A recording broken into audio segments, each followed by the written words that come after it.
Halo Insania, kembali lagi bersama Suara Sastra.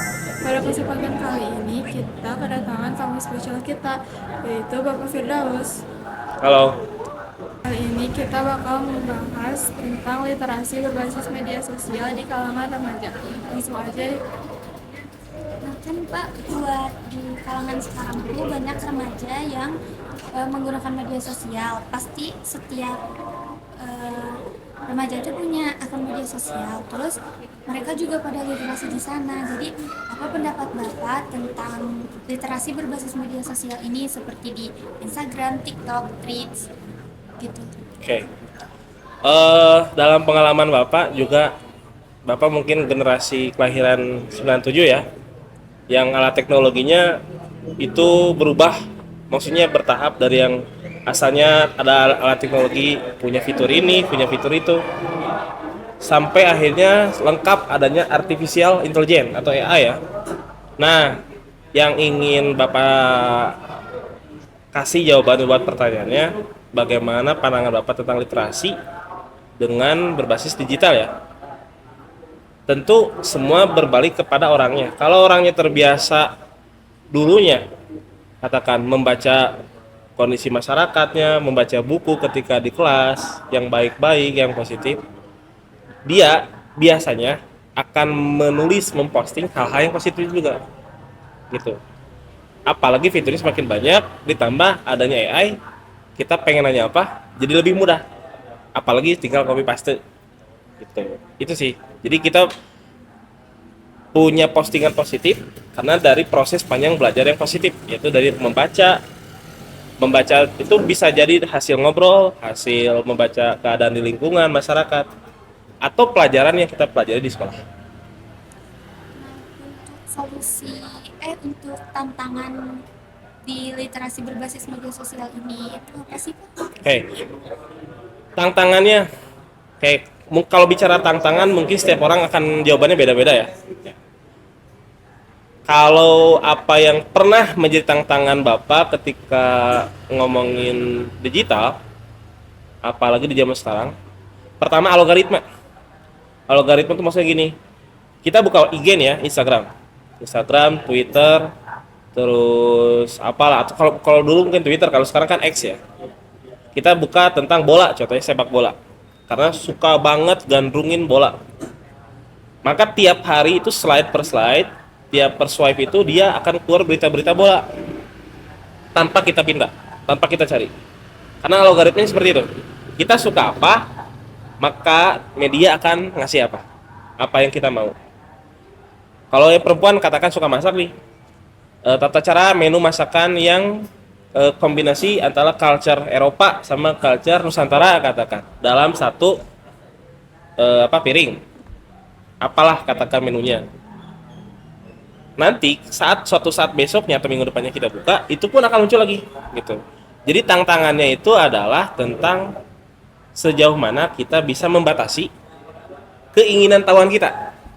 Jadi kalau keinginan tahuan kita pada hal yang negatif, nah itu bahayanya nanti algoritmanya ngasih sesuatu yang negatif nanti, tentang gambar atau video yang aneh katakan, yang sadis atau apa yang nggak pantas untuk dilihat, karena itu akan berpengaruh kepada sikap kita kepada orang lain nanti, apalagi setelah menerima berita yang buruk ya, gitu. Itu sih. Jadi tantangannya adalah sejauh mana kita bisa membatasi keinginan tahunan kita, karena kan kita ingin tahu bukan hanya pada hal yang positif aja, kita kadang ingin tahu untuk hal-hal yang negatif atau yang nggak pantas dibicarakan juga kita kadang kepo gitu.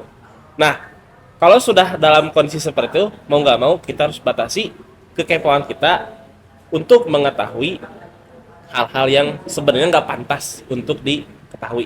Apalagi berbicara tentang aib orang, itu nggak boleh. Apalagi bikin hate speech ya, nggak boleh.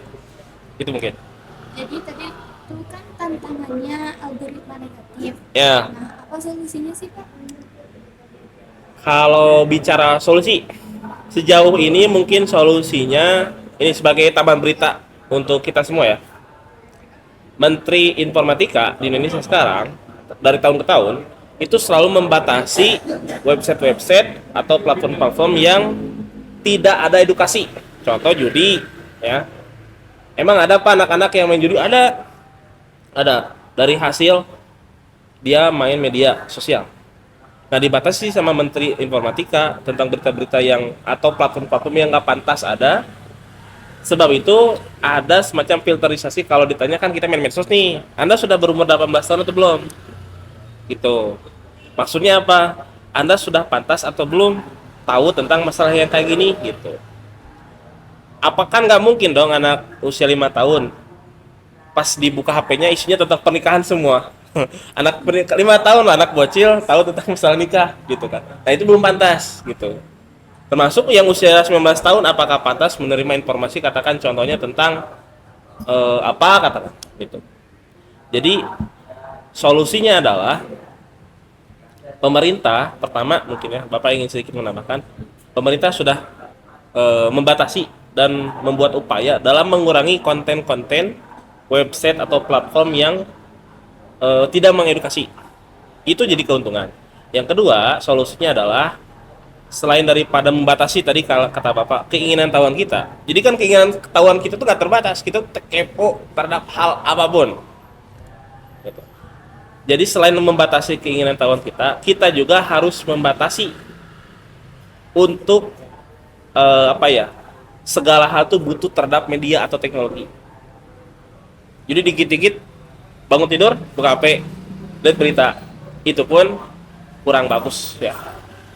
Jadi selain membatasi keinginan tahuan, selain daripada pemerintah kita juga memberikan edukasi yang baik, kita juga harus mengurangi kebutuhan kita ya. Apalagi dikit-dikit pegang HP, dikit-dikit buka HP.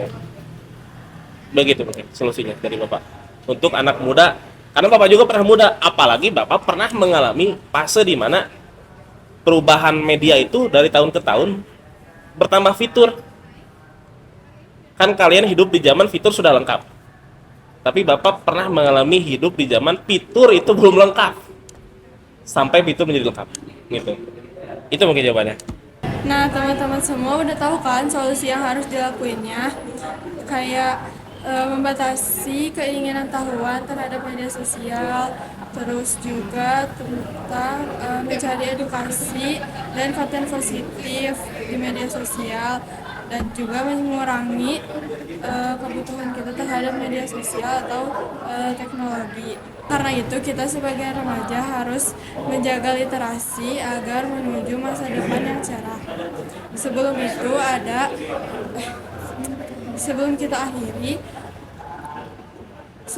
akhiri, Pak Firdaus akan membacakan sajaknya nih. Oke, Bapak akan membacain sajak ya. Sajak yang Bapak buat adalah hari pertama di mana Bapak menginjakkan kaki di tempat di negara yang berbeda. Sajak yang Bapak buat merupakan murni hasil dari proses seringnya membaca buku sejak sekolah, termasuk feeling Bapak atau perasaan Bapak saat dimana pertama kali lihat tempat yang berbeda. Tercacak seperti lembing tergadai, tahun pertaruhan di mana langkah awal menekan menginjak, tanah tandus yang pernah berjaya di kisah adidaya.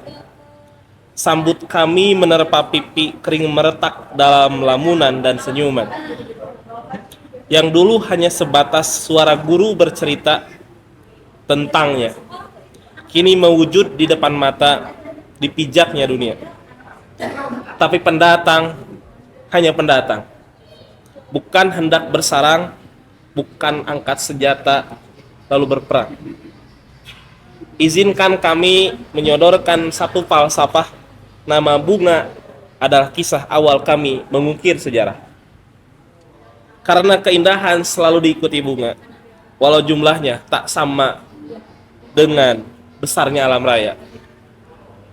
Tapi mata siapa yang tidak terpesona akannya, yang rela disiram di pupuk lalu dipetik. Mungkin itulah awal kami saat awal-awal melanglang buana, karena pasang mata sudah menyorot kemana gerangan akan melangkah. Wahai pribumi tanah kerontang, izinkan kami mencicipi sedikit petuah yang akan kami tukar dengan kabar salam hangat dari saudara-saudaramu di ufuk Bentalasan. Sekian, terima kasih. Nah, jadi sekian podcast hari ini, Suara Sastra, memahami literasi, baca literasi. Sampai ketemu di Suara Sastra selanjutnya. Wassalamualaikum warahmatullahi wabarakatuh.